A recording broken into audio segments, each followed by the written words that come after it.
வணக்கம். இது தமிழ் குரலின் சிறப்பு நேர்காணல். இன்றைக்கு நம்மோடு இணைந்திருக்கிறவர் மரியாதைக்குரிய மூத்த பத்திரிகையாளர் மற்றும் அரசியல் திறனாய்வாளர் ஐயா திருமிகு ஆர் மணி அவர்கள். சார் வணக்கம். சார் வணக்கம். பீகாரில் ஃபயர் ஒர்க்ஸாக இருக்கிறது. தீபாவளி முடிந்த பிறகு எப்போது தீபாவளிங்கிற மாதிரி ஒரு பொலிட்டிக்கல் ஃபயர் ஒர்க்ஸ் போயிட்டுருக்கு. 75 லட்சம் பேருக்கு கொடுத்ததை இப்போ 1.25 கோடி பெண்களுக்கு, 1.25 கோடி குடும்ப பெண்களுக்கு 10,000 ரூபாய் டெபாசிட்டை நிதிஷ்குமார் அட்டைன் பண்ணியிருக்காருன்னு பார்க்க வேண்டியிருக்கு. ரொம்ப பெரிய கேம் சேஞ்சராக இது மாறிடும். சிஎம் ஃபேஸ் அவர் தான் பிஜேபி சொன்னாலும் சொல்லலைனாலும் அந்த அணிக்கான வெற்றியை உறுதி செஞ்சிருங்கிற மாதிரிலாம் பேசுகிறாங்க. பீகாருடைய இப்போ என்டிஏ தான் எட்ஜில் இருக்கா, எப்படி பார்க்குறீங்க சார்? அப்படித்தான் எனக்கு தோணுது. இந்த இந்த ஸ்கீம் இருக்குது பாருங்கள், முக்கியமந்திரி ரோஸ்கார் யோஜனான்ற அந்த ஸ்கீம் வந்து 1 கோடி முதல்ல 75 லட்சம் பெண்கள்னாங்க. இப்போ கூட 50 லட்சம் பெண்கள் சேர்ந்து 1.25 crores 1 கோடி 75 லட்சம் பெண்களுக்கு 10,000 ரூபாய் முதல் தவணையாக கொடுத்துட்டாங்க. உலகத்திலே இல்லாத ஸ்கீம். எப்படின்னா, ஜெயிச்சு வந்தாங்கன்னா 2 லட்சம் ரூபாய் வரைக்கும் கடன் வாங்குவதற்கு அவர்கள் ஏதாவது ஒரு ப்ராஜெக்டை கொடுத்தாங்கன்னா அதன் அடிப்படையில் வந்து அவங்களுக்கு வந்து 2 லட்சம் ரூபாய் வரைக்கும் கடன் கொடுக்கப்படும். ஒருவேளை அவங்களுக்கு எந்த தொழிலுமே செய்ய விருப்பம் இல்லைன்னா பரவாயில்ல, கவலைப்பட வேணாம், அந்த 10,000 அப்படியே வச்சுக்கலாமா. அதாவது உலகத்தில் இது வரைக்கும் ஃபார் த ஃபஸ்ட்டு டைம் ஒரு தொழில் தொடங்குறதுக்கு அட்வான்ஸ் கொடுத்துட்டு நீங்கள் தொழில் தொடங்கலாம் பரவாயில்ல அட்வான்ஸை வச்சுக்கோங்கன்னு சொன்ன முதல் ஸ்கீம் இதுவாக தான் இருக்கும். இது அப்பட்டமான வாக்களிப்பதற்கான கையூட்டு. This is nothing but a cash for votes. கவர்மெண்ட்டே பண்ணுது, ஆன்லைன் டிரான்சாக்ஷனில் பண்ணுது, டிஜிட்டல் டிரான்சாக்ஷன். 200 ரூபாய் 500 ரூபாய் நம்ம ஊரில் அரசியல்வாதிகள் கொடுப்பாங்கல்ல, இது வந்து அதை தாண்டி போயிடுச்சு. திஸ் இஸ் கிளியர் வந்து cash for votes. The bar is high. The bar is high and it has been done from the state exchequer. அரசு கருவூலத்திலேருந்து மக்களுக்கு ஆளுங்கட்சி வாக்களிப்பதற்காக 10,000 ரூபாய் தூக்கி கொடுத்துருக்கு. ஆக்சுவலாக ஈசி வந்து தலையிட்டு இதை தடுத்துருக்கணும். High time for EC to intervene and stop it. செய்யலை. ஸோ இது என்னென்னு கேட்டிங்கன்னா, நீங்கள் இப்போ இந்த விஷயம் வந்து கேம் சேஞ்சராக இருக்குமான்னு நீங்கள் கேட்குறீங்க. ஏன்னா பெண்கள் வாக்குகள் வந்து இப்போ 1.35 crore ஃபேமிலிஸுக்கு கொடுக்குறாங்க. ஒரு குடும்பத்தில் ஒரு பெண்ணுக்கு, ஒரு குடும்பத்தில் ஒரு பெண்ணுக்கு அப்படின்னும் போது 48% வாக்காளர்கள் பெண்கள். அங்கே மொத்தம் அங்கே வந்து 7 கோடி வாக்காளர்கள் என்னமோ இருக்காங்க. அப்போ அதில் வந்து உங்களுக்கு வந்து 1.35 crore ஃபேமிலிஸ்னும் போது கண்டிப்பாக வந்து ஒரு குடும்பத்துக்கு 4 ஓட்டுனாலும் கிட்டத்தட்ட மினிமம் 4 கோடி, 3 ஓட்டுன்னு வச்சாலே 4 கோடி வந்துடுது. உங்களுக்கு வந்து 1.35 crores 25 crores into 3ன்னு போட்டாலே கிட்டத்தட்ட 4 crores வந்துடுது. ஸோ 4 கோடி வாக்காளர்கள் அவங்க கவர்ந்துடுறாங்க. இது பெரிய அமௌண்ட்டுங்க. 10,000 ரூபான்றது வங்கி கணக்கில் வந்து விழுதுன்னும் போது it's a clear cash for votes தான் இது. இதில் சந்தேகமே கிடையாது. உங்கள் கேள்வி வந்து whether that will be a game சேஞ்சர்ன்றீங்க. I think it could be a game changer. Yes, இது கேம் சேஞ்சராக இருப்பதற்கான வாய்ப்புகள் இருக்குது. அவருடைய ட்ரெடிஷ்னல் ஓட் பேங்க்காக அவர் ப்ரொடெக்ட் பண்ணிக்கிறாருன்னு பார்க்க வேண்டியிருக்கா நிதிஷ்குமார். ஏன்னா அவர் முக்கியமந்திரி, இதை முழுக்க அவருடைய ஸ்கீமாக தான் அவர் லான்ச் பண்ணுறாரு. பிரைம் மினிஸ்டர் நான் பண்ணி வச்சா இன்னும் பெட்டராக இருக்கும்னு கேட்டதுனால டேட்டை தள்ளி வச்சு லான்ச் பண்ணுறாங்க. பட் தன்னுடைய ட்ரெடிஷ்னல் ஓட் பேங்க் கடந்த முறை தான் ஒரு ஜூனியர் பார்ட்னராக மாறிட்டதுனால தன்னுடைய ட்ரெடிஷ்னல் ஓட் பேங்க்கான பெண்களை திரும்ப அவங்க வாக்குகளை கொண்டு வந்து மீண்டும் நம்ம வந்து அமாங் ஈக்குவல்ஸும் இல்லை, நம்ம தான் மேஜர் பார்ட்னர் ப்ரூவ் பண்ணுறதுக்கான ஒரு ஸ்ட்ராட்டஜியாகவும் அதை பார்க்கலாமா? வெல், இது வந்து both BJP and NDA Janata Dal சேர்ந்து செய்கிற ஒரு வேலை. Nitish is on his way out. ஆனால் நிதிஷோட குட்வில் வந்து பிஜேபிக்கு தேவைப்படுது. இந்த எலெக்ஷனில் ஒருவேளை என்டிஏ ஜெயிச்சதுன்னா முதல் 3 மாதங்கள் அல்லது அதிகபட்சம் 6 மாதங்கள் வேண்டுமானால் நிதிஷ் முதலமைச்சராக இருக்கலாம். அதுக்கு பிறகு கண்டிப்பாக பிஜேபி சிஎம் ஆகிடுவாங்க. நிதிஷை வந்து இந்த தடவை வந்து நிதிஷ்குமார் தலைமையில் நாங்கள் வந்து தேர்தலை சந்திக்கிறோம்னு சொல்கிறாங்க. நிதிஷ்குமார் தான் முதலமைச்சர்னு வெளிப்படையாக மோடியோ அமித்ஷாவோ சொல்லவே இல்லை. அவர் தலைமையில் இதுவரைக்கும் இல்லாத எலக்டோரல் ரெக்கார்டை நாங்கள் செட் பண்ணுவோம்னு சொல்றாங்க. அமித்ஷா என்ன சொன்னாரு, நிதிஷ்குமாரோட தலைமையில நாங்கள் தேர்தலில் சந்திப்போனாரு. மோடி நிதிஷ்குமார் தலைமையில நாங்கள் வந்து ரெக்கார்டு படைப்போன்றாரு. ஆனால் முதலமைச்சர் வார்த்தையை சொல்லலை. ஒருவேளை தேர்தல் நெருக்கத்தில் வந்து இதை ஒரு பெரிய இஷ்யூவா மகாகட்பந்தன் மாத்துதுன்னா, ஏன்னா ஏற்கனவே தேஜஸ்வி யாதவ் சொல்லிட்டாரு ஜெயிச்சாங்கன்னா நிதிஷ் சிஎம் இல்லைன்னு. அப்போ அது மக்கள் மத்தியில் ஓரளவு நெகட்டிவாக போகுதுன்னா என்டிஏக்கு அவங்க என்ன பண்ணுவாங்க, நிதிஷ் தான் சிஎம்னு அடித்து சொல்லிடுவாங்க. எப்படி பார்த்தாலும் வந்து ஒருவேளை என்டிஏ ஜெயிச்சதுன்னா அடுத்த ஃபுல் 5 years வந்து நிதிஷ் சிஎம்மாக இருக்க மாட்டார். இதில் எந்த மாற்றமும் வேணால் பிஜேபி சிஎம்மாக உட்காந்துரும். ஏன்னா ஹார்ட்கோர் ஹிந்தி பெல்ட்டில் அவங்க சிஎம்மாக இல்லாமல் இவ்வளோ நாள் இருந்தது தான் ஆச்சு. இந்த ஒரு ஸ்டேட்டை தவிர மீதி எல்லா இடத்துலையும் அவங்க தான் இருக்கு. அதனால வந்து அந்த 43 இருக்க நிதிஷுக்கு சிஎம் கொடுத்துட்டு 75 சீட்டு இருந்த பிஜேபி வெளியில் உட்காந்த கதை இனிமேல் நடக்காது. இது இனிமேல் மாறிடும். எனக்கு என்னமோ அப்படி தான் தோணுது. பெண்கள் தான் வந்து நிதிஷ்குமாரோட முக்கியமான வாக்கு வங்கி. இப்பயும் வந்து அவர் கடந்த 20 ஆண்டுகளில் 9 முறை முதலமைச்சராக இருக்கார். இப்போ 2020-25 வந்து வெளியில் போயிட்டு மறுபடியும் உள்ளே வந்தார். அப்படி வந்த பிறகும் பார்லிமெண்ட் எலெக்ஷனில் ஓரளவு டீசெண்டாக அவங்களால ஜெயிக்க முடியுதுன்னா நிதிஷ்க்கு பெண்கள் கிட்ட இருக்கக்கூடிய ஆதரவு. அந்த ப்ரொஹிபிஷனு, அப்புறம் சில திட்டங்கள் எல்லாம். இப்போ அதோடு சேர்ந்து இந்த 10,000 ரூபாய் சேர்ந்தது நிதிஷுக்கு இருக்கக்கூடிய குட்வில்லை மேலும் வந்து செழுமைப்படுத்தும். இது நிதிஷை விரும்பி பண்ணாரா இல்லை பிஜேபி ப்ரெஷர் பண்ணிச்சா அது நமக்கு தெரியாது. எப்படினாலும் ஒருவேளை என்டிஏ ஜெயிச்சுன்னா நிதிஷ் வந்து ஃபுல் 5 இயர்ஸ்க்கு சிஎம் கிடையாது. இது குறிப்பாக பெண்களை மையமாக வச்ச ஒரு திட்டம். நீங்கள் முதல் கேள்வி கேட்டது தான் முக்கியமானது. உங்கள் கேள்வி என்னென்னா, ஃபஸ்ட்டு கேள்வி நீங்கள் கேட்டது, I think that is the best, that is the important question நான் நினைக்கிறேன். நீங்களும் நம்புவீங்க. அதாவது whether this will be a game சேஞ்சர்ன்றீங்க. I think so, yes, this is going to be a game changer தான் எனக்கு படுது. ஏன்னா லாங் டேர்மில் கொடுப்போம் மந்த்லி ஸ்டைஃபன்னு சொல்லி போத் ஏக்நாத் ஷிண்டே அங்கே மகாராஷ்டிராலையும் சிவராஜ் சிங் சௌஹானும் அதை செஞ்சு காட்டியிருக்கிறாங்க. It was a 5th term for BJP in Madhya Pradesh அப்படிங்கிறத நம்ம பார்க்க முடியுது. அப்போ அது வந்து பின்னாடி வரும்னு சொல்லும் பொழுது அவ்வளோ எஃபெக்ட் இருக்கும் பொழுது ப்ரியராக அட்வான்ஸாகவே கொடுக்கும்போது அதனுடைய இம்பேக்டும் கூடுதலாக இருக்கும். நிச்சயமாக இருக்குங்க. பீகார் போன்ற மைக்ரேஷன் அதிகமாக இருக்கக்கூடிய ஒரு ஸ்டேட்டில் அது ரொம்ப பெரிய தொகைங்க. அது ஏற்கனவே பெண்கள் மத்தியில் அவருக்கு இருக்கக்கூடிய அந்த ஒரு செல்வாக்கை மேலும் அதிகப்படுத்தும். நீங்கள் யோசிச்சு பாருங்கள், 10,000 ரூபாய் கொடுத்துட்டு 2 லட்ச ரூபாய் வரைக்கும் கடன் கொடுக்குறேன், ஆனால் நீ இப்போ ப்ராஜெக்ட் போட்டு கொடுக்காட்டி பரவாயில்ல, நீ 2 லட்ச ரூபாய் கடனை அவைல் பண்ணாட்டி வாங்காட்டி கூட பரவாயில்ல, இந்த 10,000 வச்சுக்கலான்றது அப்பட்டமான கையூட்டு. இது எலெக்ஷனுக்கு முன்னால் செய்கிற கேஷ் ஃபார்வர்ட் ஸ்கேம் இது. ஆனால் இது மக்கள் மத்தியில் பெண்கள் மத்தியில் தாக்கத்தை ஏற்படுத்துமானா கண்டிப்பாக ஏற்படுத்தும். Yes, it could be a game changer. ஏன்னா அங்கே இருக்கக்கூடிய பொருளாதார நிலைக்கு இது வந்து ஒரு மிகப்பெரிய விஷயம் சார். 10,000 ரூபாய் சொலையாக வந்து விழுதுன்னா அது பெண்களுக்கு மிகப்பெரியது ஒரு விஷயம். பெண்களோட அக்கௌண்ட்டில் போய் விழுது அப்படின்னும் போது ஒரு குடும்பத்துக்குன்னு கொடுக்குறாங்க, ஒரு குடும்பத்தில் ஒரு பெனிஃபிஷியரின்னு கொடுக்குறாங்க. So it could be a very big game changer. இப்போ இதில் இன்னொரு பக்கம் தொடர்ந்து நிதிஷ்குமாரை ஃபேஸாக நிறுத்தக்கூடாது அப்படிங்கிற அந்த ஒரு டிபேட் வர்றதை பிஜேபி ஆஃபீஸாக எலெக்ஷன் வரைக்கும் விரும்பாது. இன்னும் ஒரு 2.5 வீக்ஸ் இருக்குது அப்படின்னா இது. பட் மகாகட்பந்தன் அதிலேயே டார்கெட் பண்ணும்போது நிதிஷ் கட்சியினர் அதை எப்படி பார்ப்பாங்கங்கிற ஒரு கொஷின் ரைஸ் ஆகுதுல்ல. இவங்களுக்கு அக்செப்ட் பண்ணுறதுல என்ன சிக்கல் அப்படின்னு அவங்க யோசிச்சாங்கன்னா அங்கே ஜெல்லிங் ப்ராசஸ் எதுவும் டிஸ்டர்ப் ஆக வாய்ப்பு இருக்கா? யாருக்கு? பிஜேபிக்கும் ஜேடியுக்கும் இல்லைங்க. அவங்களுக்கு ஒன்றும் பெரிய பிரச்சனை இல்லைன்னு நான் நினைக்கிறேங்க. இப்போ 12 எம்பிஸை நம்பி அங்கே மோடி நிற்கிறாரு. ஆனால் 12 எம்பிஸ் ஜனதாதள் யுனைடெடில் இருந்தாலும் அவங்களால மோடியை டேம் பண்ண முடியல, மோடியை கண்ட்ரோல் பண்ண முடியல. 12 எம்பிஸ்ல ஒருத்தர் கூட நிதிஷ்னா சிஎம் நீங்க ஏன் சொல்லலன்னு கேட்கல. ஆமா, யாருமே கேட்கல. ஆமா, 12 எம்பிஸை வச்சுக்கிட்டு எவ்வளவோ இந்த 1.5 வருஷத்துல மோடி கவர்மெண்ட் வந்து நிறைய மக்கள் திட்டங்களை கொண்டு வரும்போது அவங்க யாருமே எதிர்த்து பேசல. அது இல்லாமல் வந்து அங்கே வந்து முஸ்லீம் ஓட்டு வந்து ஜனதாதள் யுனைடெடுக்கு அதிகம். இங்கே வந்து வக்ஃப் பில்லை கொண்டு வந்ததுலேருந்து இவங்க முஸ்லீம்களுக்கு எதிராக பர்சீவ்டு டு பி முஸ்லீம்களுக்கு எதிராக திட்டங்களை மோடி கவர்மெண்ட் கொண்டு வரும்போது ஜனதாதள் யுனைடெட் எதிர்க்கவே இல்லை. Not a single murmuring voice from Janata Dal United. அதனால் அவங்களுக்குள்ள ஜனதாதள் யுனைடெடுக்கும் பிஜேபிக்கும் இடையில் சிக்கல் ஒன்றும் பெரிய சிக்கல் எதுவுமே இல்லைன்னு தான் நான் நம்புகிறேன். ஏன்னா இந்த 1.5 ஆண்டு காலத்தில் அவங்களோட பிஹேவியரை பார்த்தீங்கனாலே அது க்ளீனாக தெரியுது நமக்கு. அவங்க மோடி சொல்கிறதெல்லாம் கேட்டுட்டு நடந்து போயிட்டுருக்காங்க. இப்போ வேறு ஒரு டோனும் அதோட சேர்ந்து வருது. ஏன்னா இப்போ இதை மிக கடுமையாக விமர்சிக்கக்கூடியது தேஜஸ்வி யாதவும் பிரசாந்த் கிஷோரும். பட் அவங்க தேஜஸ்வி யாதவ் நான் வந்தால் பர் மந்த்துக்கு 2,500 அந்த மகளிர் உரிமை தொகை கொடுப்பேன்னு ஒரு ப்ராமிஸை கொடுத்துட்டு இது டைரெக்டாக பிரைபிங் அப்படிங்கிற சார்ஜை வைக்கிறாங்க. இதை நம்ம எப்படி பார்க்க வேண்டியிருக்கு? அது இருவேறு தன்மைகளாக இருக்கா? நாங்கள் வந்தால் எவ்ரி மந்த் உங்களுக்கான இதை கொடுப்போங்கிறதும் ப்ரியராக கொடுக்கறதையும் அதாங்க. மாதம் மாதம் கொடுத்தா அது வந்து உதவித்தொகை, ஒரேடியாக கொடுத்தா பிரைபுன்னு ஆகுது. அது வந்து மாதம் மாதம் கொடுக்க முடியாதுன்னு தெரியும். அதை மோடி கவர்மெண்ட் என்ன பண்ணிடுது, ரொம்ப சூட்சமாக 10,000 ரூபாயோட முடிச்சிடலாம் கதையான்னு பார்க்குறாங்க. 12,500 crores ஒரே இதோட one time single instalment 12,500 crore அது போட்டு முடிச்சுட்டு ஜெயிச்சு வந்தோன்னா வரியை ஏற்றி வாங்கிடலாம். ஸோ இந்த மாதம் மாதம் கொடுக்குறது தான் பிரச்சனை வரும் எனக்கு. ஏன்னா அந்த ஸ்கீம் எல்லாம் மெயின்டைன் பண்ணுறது 60 மாதன்றதை மெயின்டைன் பண்ணுறது ரொம்ப கஷ்டம். அது முதல் 2 மந்த்துக்கும் அந்த பணத்தை நீ கொண்டு வரணும். அப்புறம் கிடைக்குதுன்னு வரும், கிடைக்காதவன் நிறைய பேர் இருப்பான் எப்பயுமே. ஏன்னா நீங்கள் வந்து எலிஜிபிள் லிஸ்ட்டு வந்து ஃபுல் டைமாக யூனிவர்சலாக கொடுக்க முடியாது. அப்போ அது மாதம் மாதம் பெரிய பஞ்சாயத்தாக இருக்கும். வேறு டிபார்ட்மெண்ட்லேருந்து நீங்கள் அதை மொபிலைஸ் பண்ணிங்கன்னா அது அங்கே சிக்கலாகும்.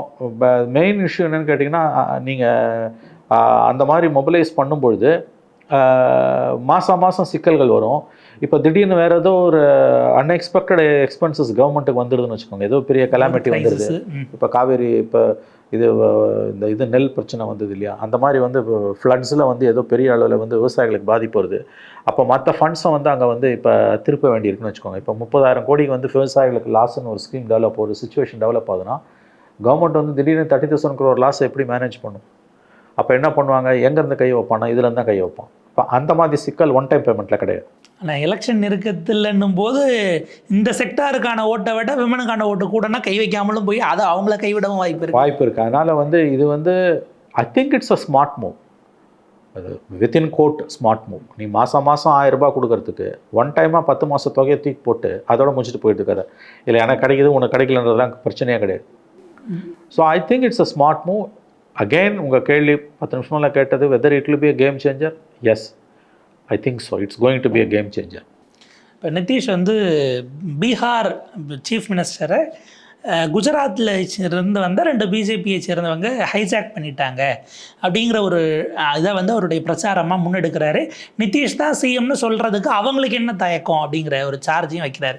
இது ஏதோ ஒரு பாயிண்டில் நாங்கள் வந்து உங்களுக்கு சபார்டினேட்டாக இருக்க மாட்டோம்னு அது 2 ஸ்டேட்டுக்கு நடுவில் வந்த ஒரு ஃப்ரிக்ஷனை கொண்டு போகிறதாகவும் இருக்குல்ல. We will not bend down, Biharis will not bend டவுன்னு கொண்டு போனால் அது வேறு விதமான ஒரு நரேட்டிவாக போக வாய்ப்பு இருக்குது இல்லையா? மேபி இப்போ வெஸ்ட் பெங்காலில் மம்தா எடுக்கக்கூடிய இதாக இருக்கட்டும், இங்கே தமிழ்நாட்டில் எடுக்கக்கூடியதாகட்டும், இந்த லைனில் வந்து அது நிற்குதா? ஆமாம், அது நீங்கள் சொல்கிறது whether they are playing the parochialist கார்டுன்றீங்க நீங்கள். அது எனக்கு என்னமோ அவ்வளோ பெருசாக இருக்குமான்னு தெரியல. இது வந்து 2 குஜராத்திஸ் வந்து அவரை ஹைஜாக் பண்ணிட்டாங்கன்றது ஒரு, அதாவது எப்படி சொல்கிறது, இது வந்து ஒரு பிளேயிங் டு த கேலரிஸ். அது அங்கே ஒன்றும் பெருசாக ஒன்றும் அதில் வந்து குஜராத்திஸ் வர்சஸ் பிஹாரிஸ்லாம் ஒன்றுமே இருக்கிற மாதிரி எனக்கு தெரியல. குஜராத் வந்து one of the fastest growing economy, uneven growth. But in terms of wealth creation குஜராத்தில் இருக்கிறது பீகாரில் சுத்தமாக கிடையாது. கல்ச்சுரல் வேல்யூஸ்னு பார்த்தோன்னா பீகார்கிட்ட இருக்கிறது குஜராத்து கிடையாது. ஆனால் கல்ச்சுரல் வேல்யூஸை வச்சு நம்ம வந்து உப்பு புளி மிளகாலாம் வாங்க முடியாது. ஸோ குஜராத்தோட டெவலப்மெண்ட்டு, குஜராத்தோட த சோகால் குஜராத் மாடல்ன்றது 1000 தான் குறை சொன்னீங்கனாலும் they have wealth, lots of wealth, செல்வ வளம் நிறையா இருக்குது. அது ஈக்குவலாக டிஸ்ட்ரிபியூட் ஆகலன்றது தான் பிரச்சனை. ஸோ இன்றைக்கி இது வந்து ஒரு சொல்லாடல். 2 குஜராத்திஸ் பிஹாரியை கடத்தின்னு போட்டாங்கன்றது ஒரு கீழே இறங்கி அடிக்கிறது, ஹிட்டிங் பிலோ த பெல்ட்டுக்கு ஸ்ட்ராட்டஜி. அது எனக்கு அதில் உடன்பாடு இல்லை. நீங்கள் அதை வந்து தவிர்த்துருக்கலாம். சரி, நீங்கள் வந்து மோடியும் அமித்ஷாவும் செய்கிற தப்புக்கு என்டையர் குஜராத்தை வந்து நீங்கள் ப்ளேம் பண்ணுறதுன்றது என்னை பொறுத்த வரைக்கும் சேர்ந்த பாஜகவினர்னு இட்ஸ் அ சீப் டேஸ்ட் கமெண்ட்டுங்க. அது வந்து you always talk about issues, why are you talking about individuals and பெரோக்கியெல்லாம் வந்து ஸ்டேட்டை ஒரு லாங்குவேஜை இப்படிலாம் பேசுகிறதுன்றது என்னை பொறுத்தவரையில் வந்து ரொம்ப ரொம்ப இட்ஸ் இன் சீப் டேஸ்ட், மலிவான ரசனை. மேபி அது அந்த ரீஜனலிசம்ங்கிறத தாண்டி அது வந்து எக்ஸ்ட்ரீமிஸாக போகுது. அது ரீஜனலிசம். நீ resist oppose Modi on 1000 grounds. BJP Modi அமித்ஷாவை 1000 விதத்தில் நீங்கள் எதிர்க்கலாம்.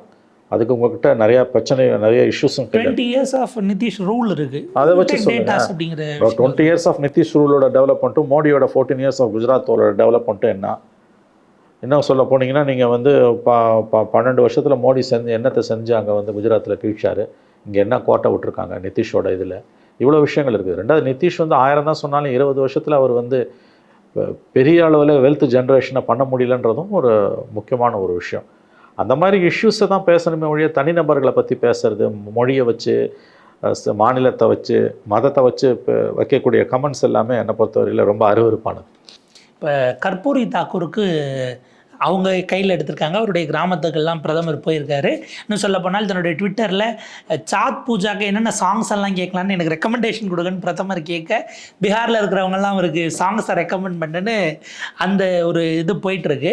இந்த பக்கம் அவங்க வந்து கற்பூரி தாக்கூர் உங்களுக்கு இப்போ தான் ஞாபகம் வராரா? ஏன்னா நிதிஷ்குமார் கொண்டு வந்த ரிசர்வேஷன் 65%க்கு நீங்கள் ஏன் கான்ஸ்டியூஷனல் இது கொடுக்கல, அதை கொண்டு போய் அந்த ஸ்கெடியூலில் வச்சு ஏன் ப்ரொடெக்ஷன் கொடுக்கல தமிழ்நாடு மாதிரின்னு காங்கிரஸ் கையில் எடுக்கிறாங்க. கேஸ் சென்சஸ் கேட்டவங்களை அர்பன் நக்சல்னு சொல்லிட்டு இப்படி பண்ணலாமாங்கிறது எடுக்கிறாங்க. அகைன் கேஸ் சென்சஸ் இல்லை ரிசர்வேஷன் அதிகப்படுத்துறது இந்த இடத்துக்கு தான் போய் நிற்குதா? அது நீங்கள் ரிலீஜனுக்கு எதிராக கேஸ்ட்டை பிளேஸ் பண்ணுறதுக்காக தான் இது ஆன் கிரவுண்ட் இனிமேல் போகுமா? அப்படி தான் சார் போகுது. இனிமேல் ராகுல் காந்தி ஆரம்பிச்சது அது மதத்தை கவுண்டர் பண்ணுறதுக்கு ஜாதியை கையில் எடுத்துட்டாங்க. அது பீகாரில் வந்து நீங்கள் வந்து for the first time caste census எடுத்து யார் எந்த ஜாதின்னு கண்டுபிடிச்சி வச்சுட்டான். இப்போ அது பெரிய அளவில் அந்த ஈக்குவேஷன் ஒர்க் அவுட் ஆக போகுது. அதில் எந்த விதமான சந்தேகமும் கிடையாது. caste is going to play a very big role in Bihar election. caste ஜாதி வரும் தேர்தலில் பீகாரில் மிக முக்கியமான பங்களிப்பை ஆற்றப்போகிறது. அதில் உங்களுக்கு எந்த விதமான சந்தேகமும் வேணாம். இது நல்லதா கெட்டதானா அது வேறு விஷயம். மற்ற மாநிலங்களுக்கும் இது பரவ ஆரம்பிச்சிருச்சு. பீகாரில் காஸ்ட்டுக்கு ஒரு பெரிய ரோல் இருக்குது. இட்ஸ் காஸ்டிஸ் சொசைட்டி தான். அது வந்து பயங்கரமான காஸ்ட் ப்ரைடு அங்கே இருக்குது. Caste, corruption, under growth, development, lack of development, இது அத்தனையுமே அங்கே ஒரு பெரிய சிக்கல்கள். காஸ்ட்டு பீகார் பாலிட்டிக்ஸில் நினச்சி பார்க்க முடியாத அளவுக்கு இட்ஸ் கோயிங் டு ஹேவ். அது மிகப்பெரிய ஒரு பாதிப்பு அங்கே ஏற்படுத்த போகுதுன்றது உண்மை. இது யதார்த்தம். ஜாதி இல்லைன்னு வெளியில் சொன்னாலும் ஜாதி தான் குஜராத்தை பொறுத்த வரைக்கும் மற்ற மாநிலங்களோட குஜராத்தில் சற்று கூடுதலாகவே ஜாதி உணர்வை தாண்டி ஜாதி வெறியாகவே தலைவிரிச்சு ஆடிட்டு இருக்கு. ஏன்னா இப்போ இந்த இடம்ங்கிறது இதுக்கு அடுத்தது எப்படி போகுங்கிற ஒரு கொஷின் ரைஸ் ஆகுது. பிஜேபி இவங்க அவங்களுக்கு ரிசர்வேஷன் சார்ந்த விஷயங்களில் வெவ்வேறு விதமான பார்வைகள் இருக்கலாம். இப்போ அவங்க என்ன பண்ணுறாங்க, சீதாராம் கேசரி நீங்கள் எப்படி எக்ஸிட் கொடுத்தீங்கன்னு பழைய கதைக்கு போகிறாங்க. அகைன் தேஜஸ்வியில் 50 வருஷம் கதைங்க, 60 வருஷம் 100 வருஷம் கதை. பழசை நோண்டி நோண்டி நோண்டி நோண்டி அந்த சீல் பிடிச்ச புண்ணை நோண்டி நோண்டி பார்க்குறது தான் பிஜேபியோட அற்ப புத்தி. உங்களுக்கு வந்து சீதாராம் கேசரி வந்து 28 வருஷத்துக்கு முன்னால் 97 நடந்தது. அது கரெக்டாக இதே அக்டோபர் நவம்பரில் நடக்குது. அவரை திடீர்னு தெறிக்க விட்டு ஓட விட்டாங்க சீதாராம் கேசரி கவுத்தார், குஜராத் கவர்மெண்ட்டை கவுத்தார். அதுக்கு பிறகு வந்து அவர் 2 வருஷம் வாஜ்பாய் கவர்மெண்ட் முடிஞ்சு அவர் அதுக்கு அடுத்த ஆண்டுகளில் அவர் காணாமல் போனார். தப்பிச்சு ஓடினார் இல்லையா, அவர் வந்து காங்கிரஸ் ஆஃபீஸ்லேருந்தே தப்பிச்சு ஓடினார்னு நினைக்கிறேன். பிறகு அவருடைய எக்ஸிட்ங்கிறது ரொம்ப டிஸ்கிரேஸ்ஃபுல் வகையில் தான் இருந்தது. அதை இப்போ பேச வேண்டிய அவசியம் என்ன வந்தது உங்களுக்கு? பழசெல்லாம் பேசி பேசி பேசி தான் வந்து இப்போ அத்வானியையும் மார்கதர்ஷன் மண்டலம் போட்டு ஸ்டூல் போட்டு உட்கார வச்சிட்டார்ல. அத்வானி அண்டு முரளி மனோகர் ஜோஷி இவங்க எல்லாரும் சீனியர்ஸ் எல்லாரையும் ஓரம் கட்டியாச்சு. இப்போ இது பழசை பேசுகிறதால என்னங்க பிரயோஜனம்? ஆனால் அதை மட்டும்தான் பிஜேபி பேசுது. ஏன்னா 20 வருஷமாக நிதிஷ்குமார் செஞ்சதுன்னு பேசுறதுக்கு அவங்களுக்கு இந்த 20 ஆண்டு கால நிதிஷோட சாதனைகள்னு பேச பிஜேபி கிட்ட என்ன இருக்குது? இப்போ நிதிஷோட ஊழலை மோடியே பட்டியலிட்டார். கடந்த தேர்தலுக்கு முந்தின தேர்தல் நிதிஷோட ஊழலை லிஸ்ட் போட்டு வாசிச்சார் மோடி. இன்றைக்கி என்ன கை கோத்துட்டு உட்காந்துருக்காரு பக்கத்தில். Of course that's politics. அவங்க மட்டும் பண்ணுறாங்க, எல்லோரும் தான் பண்ணுறாங்க. இவங்க ரொம்ப டீப்பாக போய் 50 வருஷம் 100 வருஷத்துக்கு அதெல்லாம் நோண்டுறதுன்றது வந்து அபத்தமானது. ஏன்னா இப்போ இதற்கு பிறகு இந்த பாரை செட் பண்ணுறாங்க அப்படின்னா 10,000 rupees நாங்கள் ப்ரீ அட்வான்ஸாக கொடுக்குறோங்கிறது அடுத்து வரக்கூடிய 5 மாநில தேர்தல்களில் இம்பேக்ட்ஃபுல்லாக இருக்கும் இல்லை. ஏன்னா அந்த காப்பி கேட் இது தானே போயிட்டுருக்குங்கிற ஒரு பாயிண்ட் வருது இல்லையா. ஸோ இது தமிழ்நாடுக்கோ இல்லை அசாமோ வெஸ்ட் பெங்காலோ அது வந்தது அப்படின்னா அதனுடைய இம்பாக்ட் எப்படி இருக்குன்னு பார்க்குறீங்க? சார் SIR இஸ் இமினென்ட் சார், தயவு செஞ்சு இதை புரிஞ்சுக்கோங்க. இல்லை இந்த 10,000 கொடுக்குறதுங்கிற மாதிரியான ஸ்கீம்ஸை இனிமேல் அந்த மாதிரி பார்ட்டிஸ் ஏன்னா அவங்ககிட்ட டேட்டா இருக்குது. அதை தான் இப்போ அதை வந்து எல்லாருமே ஃபாலோ பண்ணலாம். இப்போ நாளைக்கு டிஎம்கே ஃபாலோ பண்ணலாம். அதை இதை யாருமே இனிமேல் தடுக்க முடியாது. எனக்கு தெரிஞ்சு இட்ஸ் அ டேஞ்சரஸ் கேம். நீங்கள் மாதம் 1000 ரூபாய் கொடுக்குறதுன்றது இப்போ எங்கே வந்து நிற்குதுன்னா 1 கோல 10,000 ரூபாய் கொடுத்துறேன். இது வெரி ஸ்மார்ட் மூவ்ங்க. இது ஸ்மார்ட் மூவ்னா atrociously smart move. It is அதாவது வந்து it's a blatant brazen atrocious bribing. Administrative இதில் பார்க்கும்போது இது ஸ்மார்ட். ஏன்னா மாசம் தொல்லை இருக்காதுங்க. ஸ்மார்ட் இது வந்து it's a smart of a thief. It's administrative சைடில் இது வந்து thief, smart of a thief இது. ஸோ இது வந்து நம்ம வந்து எப்படி சொல்கிறதுனா இது ரொம்ப தவறான முன்னுதாரணம். நாளைக்கு எந்த ஸ்டேட் வேணால் பண்ணுறோம். Tamil Nadu for example take Tamil Nadu. நாங்கள் வந்து அதே மாதிரி வந்து நாங்கள் வந்து 1 லட்ச ரூபாய்க்கு பெண்களுக்கு வந்து நிதி ஆதாரத்தை கொடுக்க போகிறோம். அதுக்கு நாங்கள் 10,000 ரூபாய், நாங்கள் இதே 1.25 கோடி பெண்களுக்கு நாங்கள் 10,000 ரூபாய் கொடுக்குறோம். எவ்வளோ ஆகிட போகுது உங்களுக்கு வந்து இதே மாதிரி வந்து 12.5 crores 12,500 crores நாங்கள் வந்து கொடுக்குறோம். 1.25 கூட இல்லை, 1 crore கொடுக்குறோங்க. 1 crore ஃபேமிலிஸ்க்கு நாங்கள் கொடுக்குறோம். 1 crore ஃபேமிலிஸ்க்கு விமன் மெம்பருக்கு we are giving 10,000 rupees. It come around 10,000 crores. 10,000 crores 10 to 12,000 crores கொடுத்துருவோம். எப்படி அதை ஏடிஎம்கேவோ பிஜேபியோ do you think will allow it? will accept it? இல்லை. ஆனால் அங்கே போய் அவன் அதை பண்ணுறான். This is a dangerous game. நான் ஒன்று விஷயம் வளவன் புரிஞ்சுக்கோங்க. இனிமேல் ஃப்யூச்சரில் Indian elections are going to be open bribe giving by the governments, ruling parties. Open election commission, it is a fit case for election commission to intervene இல்லையா? அவங்க தான் உடனே எம்சிசி இருக்கிறதுனால நேற்றுக்கு நாங்கள் ஃபங்க்ஷன் நடத்தாமல் கிரெடிட் கொடுத்துட்டோன்னு நேற்றுக்கு. how can you implement a scheme? இது ஃபங்க்ஷன்றது வந்து எப்படி சொல்கிறது, அது வந்து உங்களுக்கு வந்து ஃபங்க்ஷன் இருந்தாலும் இல்லாட்டியும் கிரவுண்டில் வந்து நியூ ஸ்கீம்ஸ் இம்ப்ளிமெண்ட் ஆகுதா ஆகலையான்றதா மெயின். ஃபங்க்ஷன்ன்றது வந்து அது எப்படி சொல்கிறது, that's a formality. Function is a formality. नाम की आवाज தான் அது. नाम की आवाज, it's a formality. purpose என்ன whether money has flown out of the exchequer. நீ வந்து 75 லட்சம் பெண்களுக்கு கொடுத்ததா 50 லட்சம் பெண்களுக்கு புதுசாக 10,000 ரூபாய்னா எவ்வளோ வருது, எத்தனை கோடி வருது?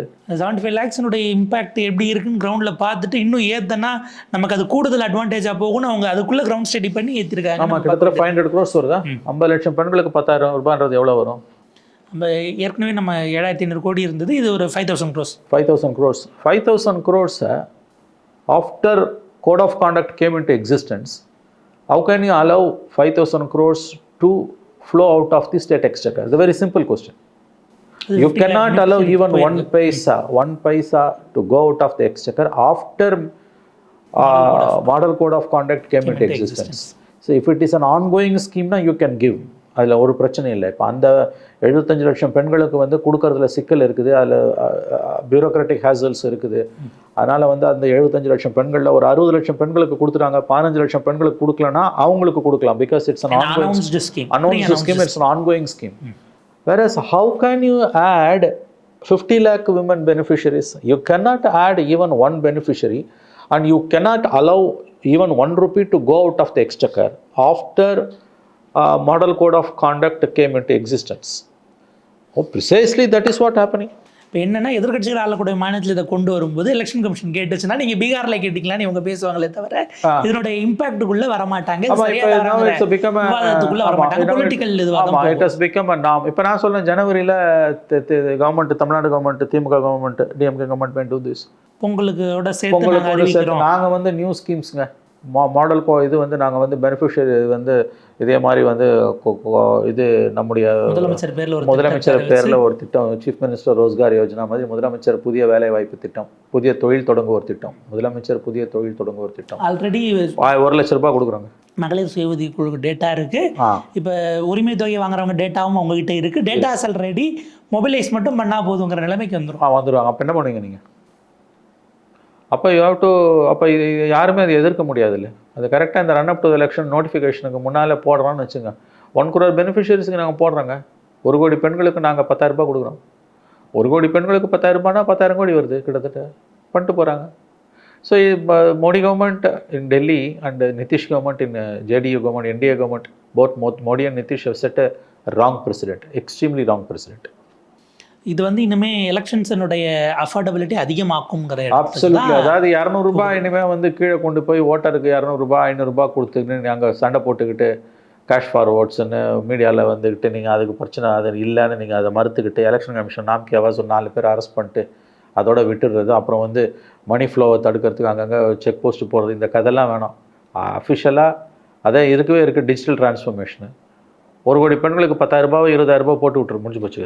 ஏலம் எடுக்காதவங்க விலையேற்றி விடுற மாதிரி இப்போ மற்ற பிளேயர்ஸும் ஆளாளுக்கு நாங்கள் வந்து அது வரப்போகுது. இட்ஸ் பீகார் எலெக்ஷனோட contribution to Indian democracy. The take away of Bihar elections ஒன்றே ஒன்று தான். It's massive contribution to democracy which is openly bribing the voters through in the name of new schemes by using the state money. கண்டிப்பாக sir. இது அடுத்தடுத்த கட்டங்களுக்கு எப்படி போகுதுன்னு பார்ப்போம். ஏன்னா இந்தியன் டெமோக்ரஸி, இந்தியன் எலெக்ஷன் சிஸ்டத்துலேயே இப்படியான விஷயங்கள் வருவது அப்படிங்கிறதும், இதை பப்ளிக் கொடுக்கலன்னா பப்ளிக் பர்செப்ஷன் நமக்கு எதிராக திரும்பிருமோங்கிற அச்சத்திலேயே கட்டாயம் செய்ய வேண்டிய இடத்திற்கு தள்ளப்படுவோம். ஏன்னா மகளிர் உரிமை தொகை லாஸ்ட் 4 வருஷத்தில் இந்தியா முழுக்க ஏறத்தாழ போயிடுச்சுங்கிறத பார்க்க வேண்டியிருக்கு. அடுத்து UP எல்லாம் கொடுத்து கணக்கெடுக்க ஆரம்பிச்சாங்கன்னா 27 ஃபர்தராக போகும்போது அது ரிவர்ஸ் ஆகிறதுக்கு வழியே இல்லாததை நோக்கி போகிறது. இதை நம்ம எப்படி பார்க்க வேண்டியிருக்கு அப்படிங்கிறத பொறுத்திருந்து பார்ப்போம். இது ஃபர்தராக யார் யாரெல்லாம் காப்பி கேட்ட இதில் ஒரு மேசிவ் விக்டரி வந்துருச்சு, ஸ்வீப் வந்துருச்சுன்னா everyone is going to do it.